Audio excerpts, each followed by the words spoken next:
नमस्कार मित्र आणि मैत्रिणींनो, मराठी लेख या यूट्यूब चॅनलवर तुमचे मनापासून स्वागत आहे। आज मी तुमच्यासाठी एक नवीन गोष्ट घेऊन आली आहे, ती म्हणजे ब्रह्मांडाची निर्मिती। आपल्या सर्वांनाच प्रश्न पडतो की या ब्रह्मांडाची निर्मिती नेमकी झाली तरी कशी? तर आज जाणून घेऊया।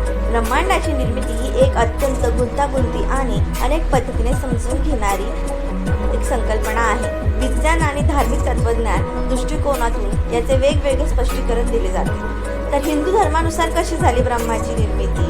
तर हिंदू धर्मात ब्रह्मांडाच्या उत्पत्तीबाबत विविध पुराणांमध्ये वेगवेगळी मते आहेत। एक प्रसिद्ध मत म्हणजे ब्रह्मा, विष्णू आणि महेश ही त्रिमूर्ती ब्रह्मांडाची निर्मिती, पालन आणि संहाराची प्रतीके आहेत। ब्रह्मदेवाने कमळातून जन्म घेतला आणि त्याचद्वारे सृष्टीची निर्मिती झाली असे सांगितले जाते।